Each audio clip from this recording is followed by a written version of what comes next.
Okay, for number one, we have to decide whether the given matrix could be a probability vector. And all we're really looking for is that the values in the row add up to 1. So we just want to check for that. And if they do, which, yay, look at that, they do, they add up to 1, then we say that, yes, it is a probability vector. So, yes.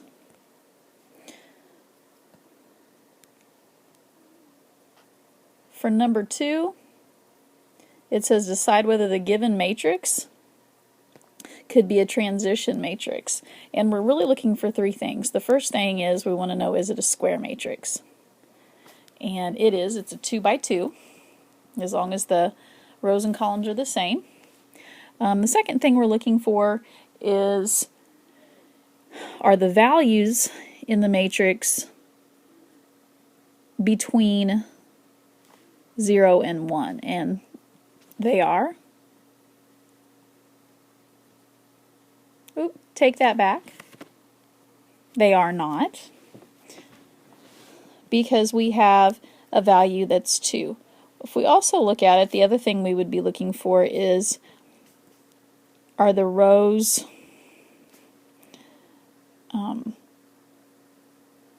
add to 1, and they don't do that either. So this is a no. It's not a transition matrix. Okay, number 3 here, it says sketch a diagram for the given transition matrix. So the first thing I want to do is label my rows and columns. And we talked about each row, something like a state, so that's state 1, state 2,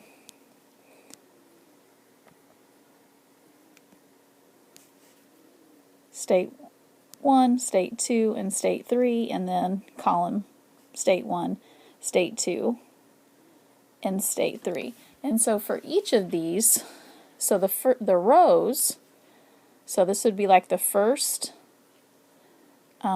entry to the second entry.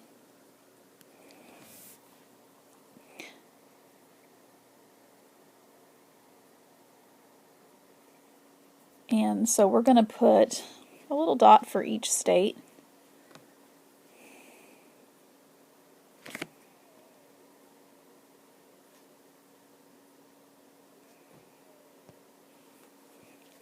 And so we have, like I said, state 1, state 2, and state 3. And I'm just going to draw arrows. So I have row 1, column 1.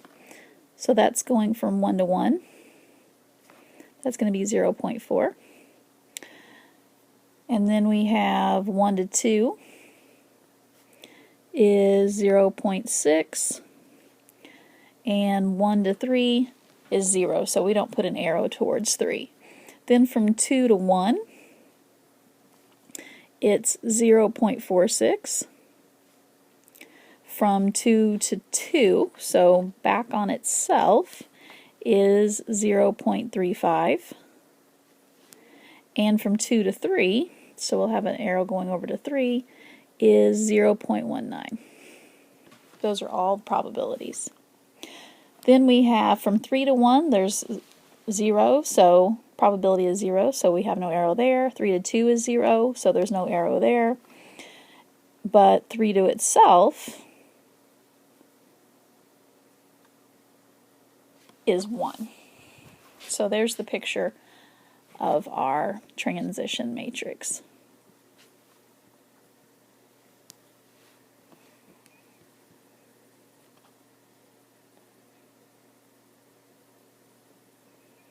Okay, and then for number 4, it says, if the given diagram can be a transition diagram, then write it as a transition matrix. If it cannot be a diagram, then state this. I think the easiest way is to write it as a matrix and just see if it meets those properties that we have to have.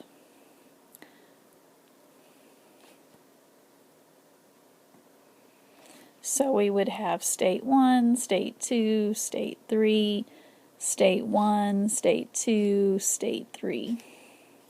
And so state 1 to state 1 is G, which is 1. State 1 to 2 is B, which is 1/3. And state 1 to 3 is F, which is 1/3.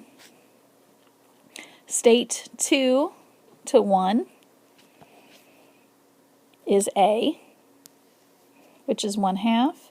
State 2 to state 2, there isn't one for that, so that would be 0. State 2 to state 3 is C, so that's 1/5. State 3 to state 1, there's not one that goes directly to state 1, so we'll put a 0 there. State 3 to state 2 is D, that's 1/4, and state 3 to state 3 is E, which is 1/2. You know, it's a square matrix. All of the values are from 0 to 1, but the rows don't all add up to 1. We can see that this one is actually 1 2/3. So if the transition matrix works, then I can't have a transition diagram. So not a transition diagram.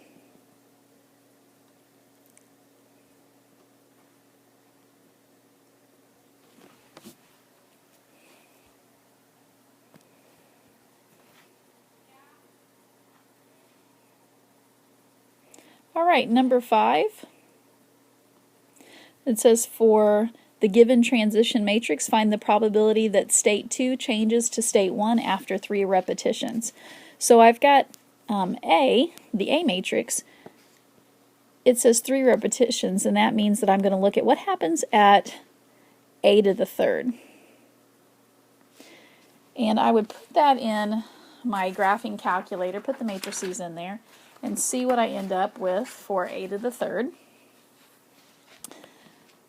I have 0.1066, 0.1064, 0.8934, and 0.8936. So those are all of my entries when I take the A matrix to the 3rd power. And so I have state 1, state 2, state 1, state 2. I want to know what happens on the 3rd matrix from state 2 to state 1, which is this entry here, and that's 0.1064.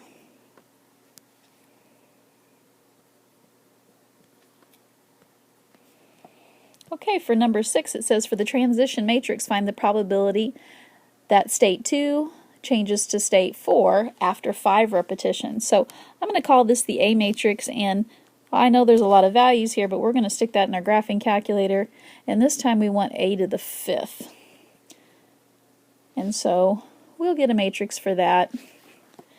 And then in that matrix, I want to know what happens from state 2 to state 4. And I will find that my probability is 0.23198. 2 to 4 means row 2, column 4.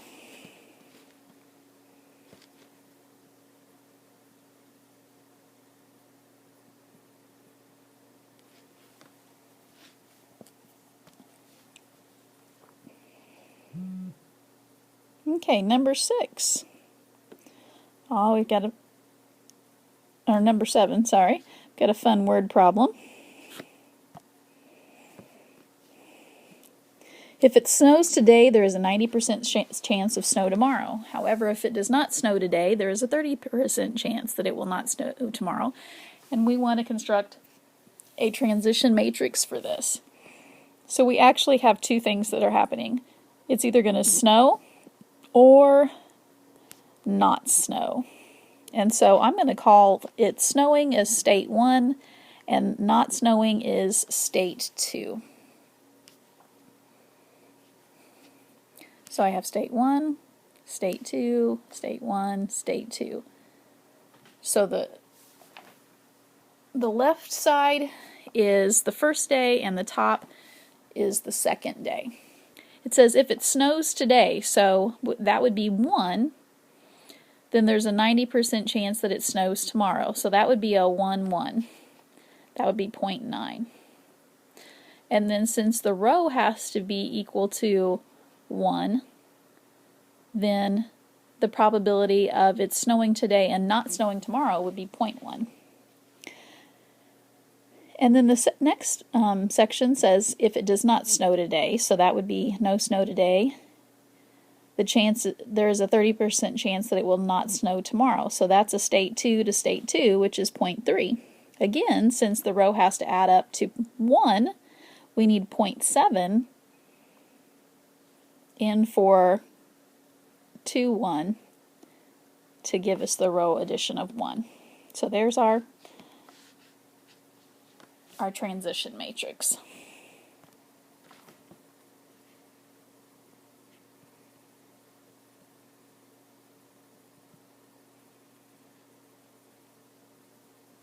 For number 8, we just have to decide if this is a regular, going a little too far,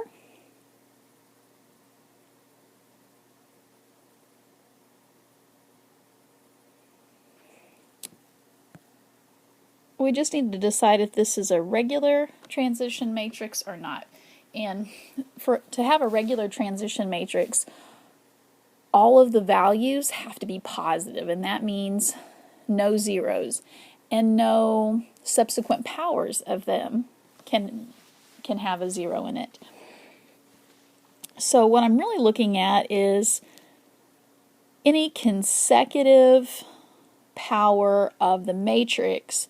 If it has a 0 or a negative in the same location,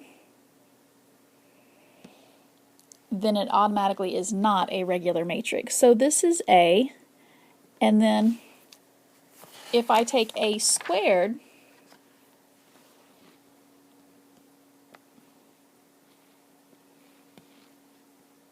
I find that A squared is 1.910 and 0.09. The other numbers changed, but I still have a 0 in the same location. If the 0 is in the same location, then that means I'm always going to have a 0 in that location, which means it's not a regular transition matrix.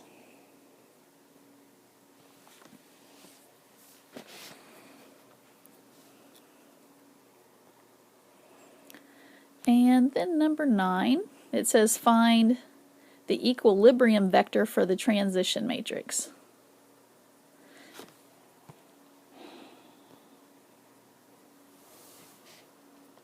What we know is that a vector times the probability matrix is equal to the vector. So we're going to set up a little problem here, and we have V1, V2 times the probability matrix, which is 0.75, 0.61, 0.25, and 0.39, actually it's a transition matrix, is equal to V sub 1, V sub 2. So we're going to do a little multiplication here, matrix multiplication, and we end up with 0.75 V sub 1 plus 0.61 V sub 2 and 0.25 V sub 1 plus 0.39 V sub 2, and that equals V sub 1 V sub 2. And just based on the property of equality, what we get is that this element equals this element, and this element equals this one. So we have two equations.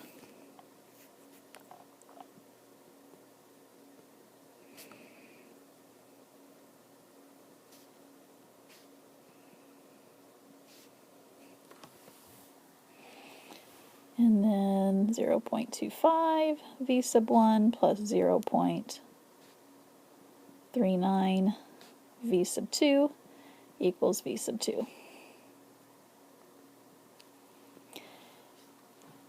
And we will simplify each equation. So I'm going to subtract 1 v sub 1 from both sides would give me negative 0.25 v sub 1 plus 0.61 v sub 2 equals 0. And for the second equation, when I subtract 1 v sub 2, I get 0.25 v sub 1 minus 0.61 v sub 2 equals 0. So very, very similar equations. In fact, we only really need one of those. We also know that our probability vector has to add up to 1, so that means that v sub 1 plus v sub 2 equals 1. And we would take these two equations and by either a process of elimination or substitution, we would solve for v1, which is 0.709, and v2, which is 0.291. And then we'd write that in vector form.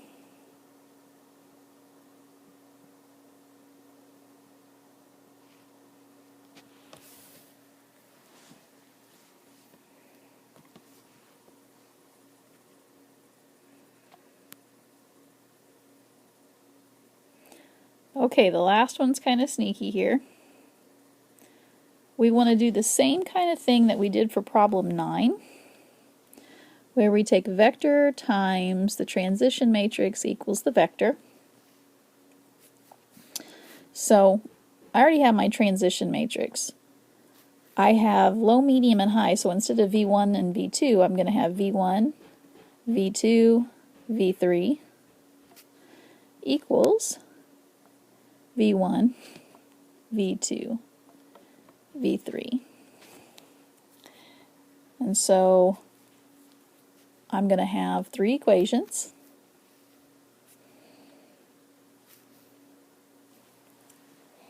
I'm going to have 0.05 v sub 1 plus 0.25 v sub 2 plus 0.5 v sub 3,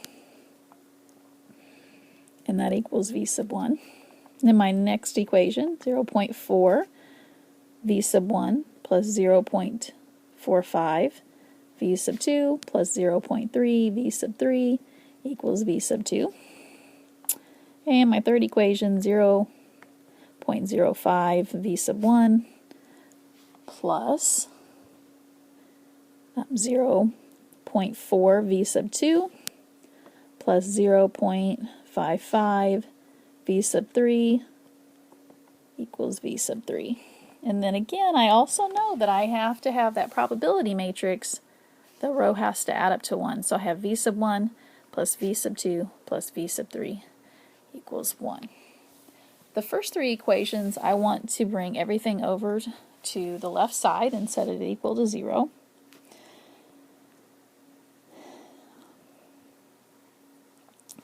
And that's going to give me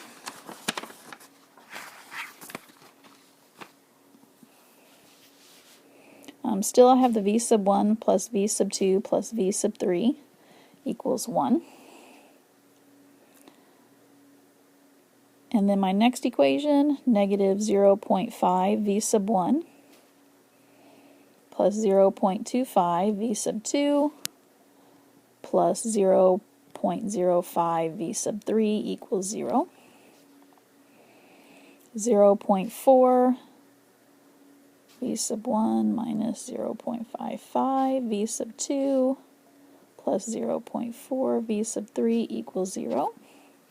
And my final equation, 0.05 0.1 v sub 1 plus 0.3 v sub 2 minus 0.45 v sub 3 equals 0. I want to put those into an augmented matrix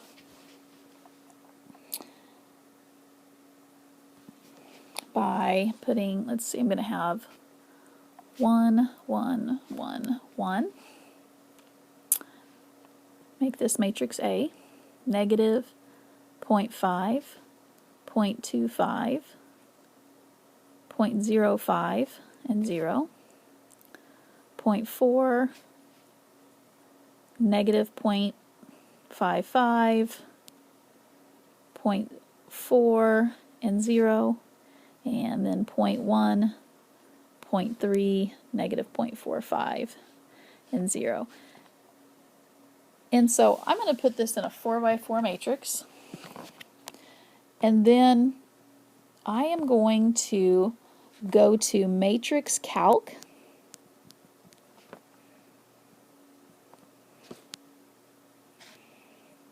and then RREF, which is Reduced Row Echelon Form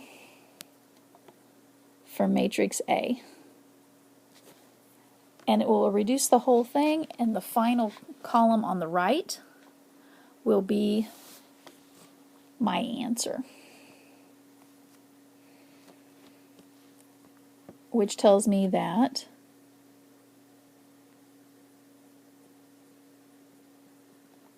this is V sub 1, V sub 2 is 0.4211, and V sub 3 is 0.3349.